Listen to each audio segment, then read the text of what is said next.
امریکی صدر Donald Trump کے سابق مشیر ساجد طارق نے کہا کہ 11 جولائی کو ایران امریکی مذاکرات اسلام آباد میں ہونے کے حوالے سے خبر کنفرم ہے۔ ڈی نیوز کو ایک انٹرویو میں انہوں نے بتایا کہ وہ اس ویکینڈ پر ریپبلکن پارٹی کے لوگوں سے ساتھ ملاقات کریں۔ تو وہاں باتیں ہو رہی تھی کہ پاکستان کون کون جائے گا اور ذاتی زمین اور جائیداد پر زبردستی قبضہ نہیں ہوگا۔ وزیر آئی ٹی کی ٹیلی کام بل پر وضاحت۔ بل کے حوالے سے مشیر اور سیکرٹری آئی ٹی کے خلاف بے بنیاد الزامات عائد کیے گئے۔ شہزاد فاطمہ۔ چند مہینوں میں امریکی صدر ڈونلڈ ٹرمپ کا پاکستان آمد کا بھی امکان ہے۔ حکومت مالک کی مرضی کے بغیر بھی جائیداد زبردستی لے سکتی ہے۔ Supreme court. ریاست عوامی مفاد میں زمین حاصل کر سکتی ہے مگر مناسب معاوضہ دینا ہوگا۔ عدالت عظمیٰ۔ عوام آئین کے دائرے میں رہتے ہوئے احتجاج کر سکتی ہے یا نہیں، عدالت کب فیصلہ دے گی۔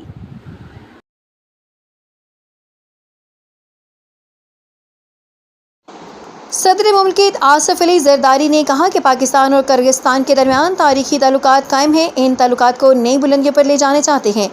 انہوں نے یہ بات پاکستان اور کرغزستان کے صدور کے درمیان وفود کی سطح پر مذاکرات کے بعد صحافیوں سے گفتگو میں کہی۔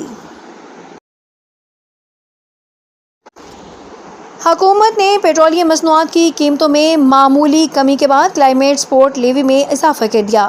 وفاقی حکومت تیل پر 94 روپے 69 پیسے فی لیٹر ٹیکس وصول کری ہے۔ پیٹرول کی ایکس ریفائنری قیمت 179 روپے 84 پیسے فی لیٹر ہے۔ رپورٹ میں انکشاف۔ عمران خان کی قید تنہائی۔ جیل میں خلاف قانون سلوک کے سنگین الزامات نظر انداز نہیں کر سکتے۔ اسلام آباد ہائی کورٹ۔ سابق وزیر اعظم اور بشرا بی بی کی قید تنہائی متعلق سپرنٹنڈنٹ اڈیالہ جیل حقائق پر مبنی تفصیلی رپورٹ پیش کریں۔ اسٹیٹ بینک نے سیونگ اکاؤنٹس پر منافع اور نئے انویسٹ پارک اسکیم کے لیے اہم ریگولیٹری تبدیلیاں کر دیں۔ مرکزی بینک نے سرکولر جاری کر کے بینکوں اور صارفین کو آگاہ کیا۔ قواعد میں تبدیلی سے بھائی رقوم بینک میں رکھنے والے نقصان میں جبکہ بینک فائدے میں رہیں گے۔ بینکوں پر 1 کروڑ اور سے زائد والے سیونگ اکاؤنٹس پر گارنٹی شدہ منافع دینے کی پابندی ختم کر دی گئی ہے۔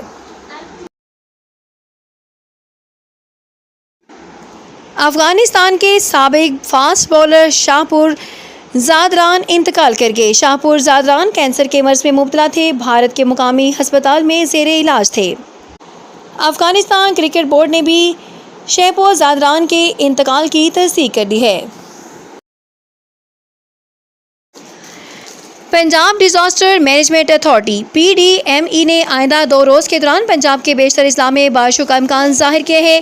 ترجمان پی ڈی ایم اے کے مطابق لاہور، راولپنڈی، مری، گلیات، اٹک، چکوال، جہلم، منڈی بہاؤدین، گجرات، گجرانوالہ، حافظ آباد، وزیر آباد، فیصلہ آباد، خوشاب اور سرگودا میں بارش متوقع ہے۔ ساہیوال، شیخوپورہ، سیالکوٹ، ناروال، جھنگ، ٹوبہ ٹیک سنگھ، ننکانہ صاحب، چنیوٹ اور گردنواہ میں بارش کا امکان ہے۔